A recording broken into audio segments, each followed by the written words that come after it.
Perjury is a crime. Do you understand? Yes. By saying, okay. TMZ, which was alerted. Dispatched camera people to that location. We would only ever send people there if we had been tipped off that something was occurring and there was somebody present there. Sure where she was standing. So she could have been standing in between Mr. Depp and Miss Heard, right? He was about to push my sister down the stairs. She was attempting to break us up. No, because I stepped in between Miss Heard and Mr. Depp, so she definitely wasn't standing in between them. True, I pledged the entirety. But you didn't donate it. Unfortunately, you didn't donate it. It's a yes or no. I haven't been able to to fulfill those. So that's a no, right, Ms. Heard? I made the pledge. I want to be very clear. I pledged the entirety. I haven't been able to fulfill those pledges because I've been sued. Now, moving on to April 2016. Now, shocking evidence from Whitney's ex-boyfriend proves that Amber mistreated Whitney to the point where Whitney was scared to sleep in the same room as Amber. It's pretty simple and straightforward that Whitney was Amber's punching bag, and this is coming from Whitney's ex-boyfriend. It had been speculated numerous times that Amber mistreated her sister, but this confession has put everything to light that Whitney was actually being abused by her sister. The declaration of Whitney's ex, film producer Vince Jolivet, recently reemerged on Twitter, and Jolivet confirmed that Whitney actually stepped in to protect Johnny and not Amber during the staircase incident. This would explain why both their stories didn't match and why she seemed as though she was telling a rather new story to her to the jury in court. If this was the case, it means that she had been threatened by her sister to testify or else. Well, punching bag. It's really traumatizing that a mother left her children to go support her sister who abused her just because she is frightened of her. I remember a while back a video going round of Whitney and her friends who were sympathizing with her after she had had a confrontation with her sister Amber, and Amber had beaten the crap out of her. Yeah, I really did whoop your butt. Oh, we're not talking about it. Yeah, I'm done. I guess I'm done talking about it. Whitney had seemed scared to talk about it, and she kept telling her friends she was okay and to stop talking about the matter.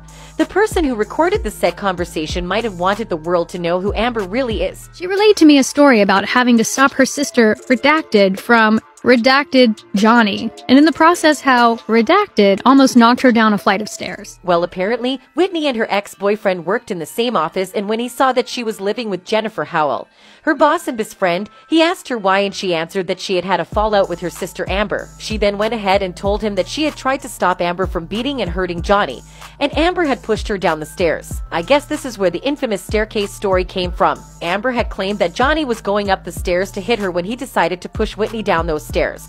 But when Whitney was explaining the exact same story, she claimed that Johnny came behind her and punched her on the back, and that's when Amber, her sister, shouted at him not to hit her. It's now making sense why Whitney never claimed that Johnny pushed her down the stairs, because Amber was the one who pushed her and not Johnny. She must have felt really guilty of the fact that she is telling a lie in court that she decided to omit that part from the story. We can't blame her though. She must be so scared of her sister to the point she would just do as Amber suggests. Both Johnny and Amber's personal assistant had said in court that Whitney seemed to get the worst of Amber and that Amber would use her sister as a dusting rug and walk all over her. How then does she think we will ever believe she is innocent? She and her legal counsel have made a 50-page motion claiming that the Virginia trial should be thrown out and that she should be given an appeal. Before we talk about the motion, let me talk about the fact that Amber and her team had already claimed that the judge in Virginia was biased and that she favored Johnny's side over their side. They then claimed that the jury made a verdict based on the public's opinion, and that they were dazzled by Johnny, and that's why they found Amber guilty of all her criminal charges. If that's the case, why would they then ask the court to repeat the case? Who would want to be her judge, or who would want to be a jury for her case if she has already shown that she is unprofessional and does not accept defeat? So back to the motion. They claim that the verdict was wrongly placed because Amber didn't ruin Johnny's life when she wrote the op-ed. She ruined his life when she got a restraining order against him. Well, at least she acknowledges the fact that she ruined his life regardless of the time period. What seems to have escaped her mind is the fact that she ruined his life by making false statements out of malice. All that is true, regardless of the time, she made false accusation about Johnny with intent of malice, period. News like this exposed will make her lose her appeal. Anyways, thanks for watching and see you in Right? Like, her representation is not it. Even, I think Amy Schumer said she wasn't talking about Amber Heard when she posted that post that seemed like it was supporting Amber Heard, but it wasn't. So even Amy Schumer is like, I'm too good for this shit. Like, and I set the bar low like Eve. Scary red flags in Amber Heard and Johnny Depp's relationship reveal what a manipulating narcissist Amber was with Johnny. This video will expose Amber's tactics that she used on Johnny to show how she even alienated him from his own kids. I was sort of not allowed to be right, not allowed to have a voice. One easy-to-spot, dead giveaway sign of a narcissist is that they love to have all the attention on themselves. Watch Amber's subtle expressions of disgust here when she and Johnny get out of the car. That's because everyone was calling Johnny's name and not hers. Just watch how much happier she looks moments later when finally all the attention is focused on her again. And narcissists will do anything at all to get that attention. They could use manipulation tactics to try to get their needs met, very needy of attention, acceptance, approval. Sadly, attention-seeking is one of the least narcissistic traits that Johnny had to worry about. Narcissists are known to control their partners. Amber controlled Johnny so much, he felt like a kid under her. So at a certain point, what enters your mind is new with you. Hello. You start to slowly realize that you are in a relationship with your mother, in a sense. Narcissists also love to invalidate their partner's emotions, and they love to belittle them and make them feel small. According to Johnny, Amber often did that to him. She would say something, there would be these demeaning, berating insults, there would be these jabs, there would be anything to make me feel small and like nothing. Amber would apparently take Johnny's insecurities and use it against him to break him down even more. Some people search for weaknesses in people, and when you've told that person your life and what you've lived through, what you've been through, the more that became ammunition for Miss Heard to either verbally decimate me or send me into a kind of tailspin of confusion and depression.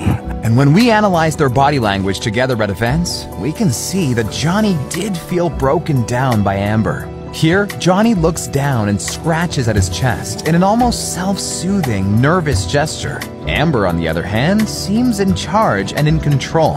Another typical narcissistic trait is for them to alienate you from your family. According to Johnny, Amber also tried to push him away from his own children, and it almost worked. My kids are far more intelligent than I am, and they broke. They wouldn't be around Miss Heard. They refused to be around her anymore. They didn't like the way she treated me.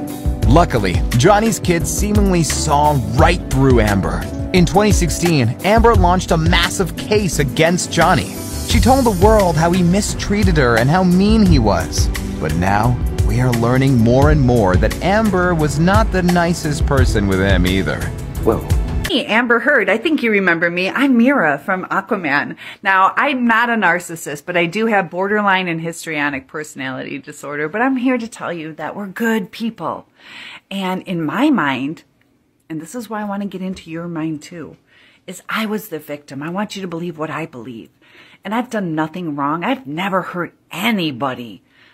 Maybe took a piece of somebody's finger off, threw a little fit. It wasn't my fault I got upset. And I want you guys to give me another chance. Because I've never hurt anybody. I've never taken anybody for granted. About the only thing I've ever done wrong is lie and poop in someone's bed.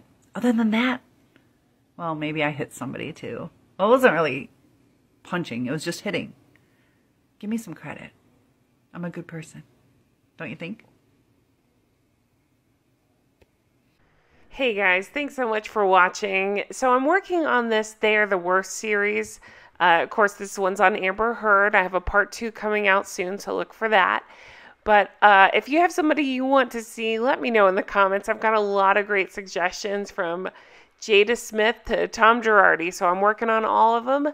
Let me know who you'd like to see a deep dive on next. I welcome your suggestions. But again, thank you so much for watching. I really appreciate it. If you want to support the show, You can always hit that thanks button. It really helps me out. Or you can check me out on Patreon, patreon.com/Real Housewives Recaps. Thanks so much. Have a great day. Bye-bye.